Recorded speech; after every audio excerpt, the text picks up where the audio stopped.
Hello, guys, and welcome to the Thought Tank podcast, a space where I talk about my opinions on things I find either interesting or worth talking about on the internet. This is the anime podcast, which means that I'm going to be talking about my thoughts on either a topic over a specific anime or something in regards to anime in general. So, yeah, do note that I am currently recording this in my closet, so if you hear some rustling in the background, just know that it's not some killer that's off to get me.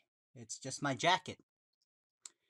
Spoilers will be included, so please keep that in mind before venturing forward. However, I will mention that when I get past the spoiler free portion of this podcast, so rest assured, as you'll still be able to enjoy most of what I have to say before I end up spoiling anything. So let's just get on to it. Today's topic is on why Shoujo Shuumatsu Ryouko is a good example of an anime that doesn't necessarily need a good plot to be a great show. Right, so to get us started, Shoujo Shuumatsu Ryouko is a show about two girls who wander through a post-apocalyptic world in search of food and materials to simply survive their everyday lives. Now, what's great about this show is that it doesn't focus too much on the plot, which might make you think that it's not a good anime because good anime always need good plots, right? Some of you know what I'm talking about. Jokes aside, there really isn't much to garner from the story itself, as there's no real end goal in any episode or the show for that matter. Of course, I can't say that with 100% certainty, as the show is currently only on a 7th episode, but it's very clear that there's a high chance that there really is no end goal to the show. So then what is the end goal here? What's the true purpose of the show? I can't say that with 100% certainty either, as I'm not in the scene working with the director on the anime, but I sure as heck can give you my opinion on why I believe that the true purpose of the show is to get viewers to appreciate the girls' experiences rather than an unfurling of a rich story. So yeah, but before I get into that, I want to talk about the girls themselves. Our two main characters are Chito, the brain of the duo, and Yuuri, the brawn of the duo. On the one hand, Chito has a propensity for reading books and the pursuit of knowledge. This is clear in her desire to preserve the current books she has no matter what, and in her explanation of the respect that is required to understand how much weight these books really hold, figuratively speaking, of course. On the other hand, Yuri does not understand the importance of books and is often ignorant of the culture and history of the world, which causes her to have an apathy for the caring of many things, much to Chito's disdain. And despite the fact that the two clearly have differing assets to offer in terms of individuality, if you know what I mean, there's a similarity that plays a bigger role in the larger picture. Both of their naivete of the world and the rich history and culture developed before getting into the state that it is in during the time of Chito and Yuri's journey. So this is the focal point of the show, and thus the part of the show viewers should pay the most attention to. So Chito and Yuri have a sort of innocent vibe to the way they view the world. Most of what they see are simply interpretations of what they've either read or heard about. They haven't really had a first hand experience on the many things they discover throughout their travels, but that's why the show is amazing. Remember the first time you played a game or watched a movie that really impacted you? Remember the first time you went on a date with someone, or the first time your dad took you to your first sports game, or the first time you got to experience watching someone you idolize live?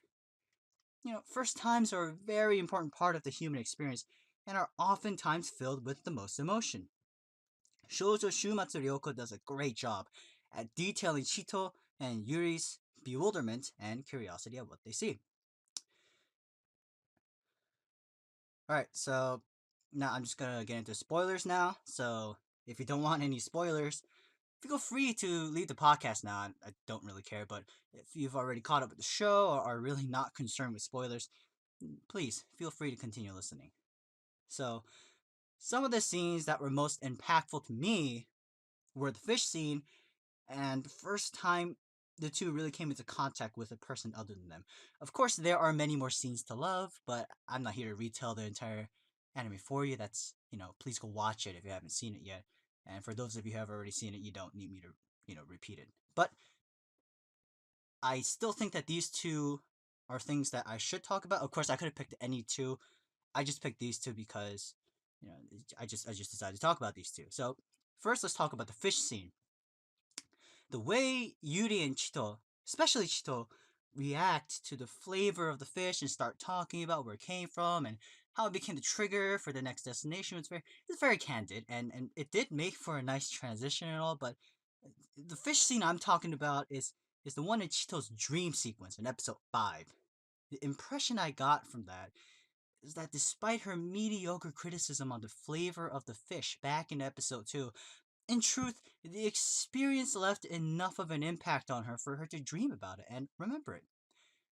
There's no way for us to know exactly how much time passed between episodes 2 and 5, but there is one thing for sure. What would normally be a small and negligible experience in many anime and in our lives for that matter was an impactful one in this for her. And the fact that a fish from an earlier episode was referenced truly helps to bring out the impression Chito had. And this just adds onto our living vicariously through the characters, really. So to move on to the next part, okay, so when Chito and Yuri first met Kanazawa, which was the first person they had met since their departure, there was a clear sense of stiffness in the atmosphere, especially since Yuri always had her rifle pointed at him during their initial encounter. Um, it wasn't until Kanazawa had earned their trust that Yuri and Chito finally decided to let their guard down. Now, this speaks volumes as to the kind of environment that our two protagonists are living in. That is, in a post-apocalyptic world, it's survival of the fittest, and age is but a number.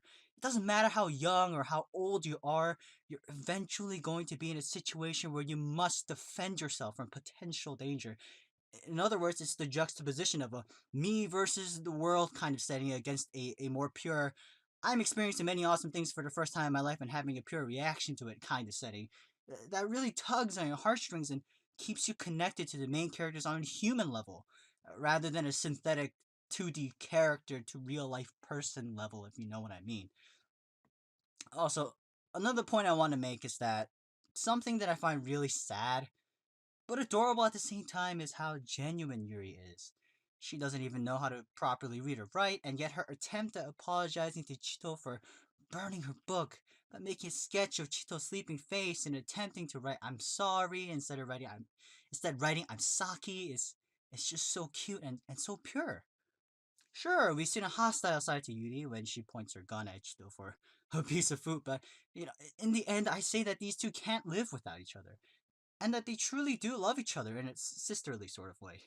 So, I'm sorry if I was confusing at all in any part of this podcast, but if there's one thing I'd like for you to take away from this, it'd be that Shoujo Shuumatsu Ryouko is a show that succeeds in getting the human portion of the characters through to his viewers. And if you take things like their age and setting into consideration, it's something that's really going to speak to you on a personal level. All right, that's it from me. I know that there's still a lot I need to improve upon with this being my first podcast and all, but I still hope that you guys enjoy listening to this. If you guys did enjoy it and think that someone you know may enjoy it as well, please take a few seconds out of your day to share it to show some support, or to just share it to show that you care about the person who could listen to this, of course, not me. If you have any constructive criticism to offer, please don't hesitate to include it in the comment section.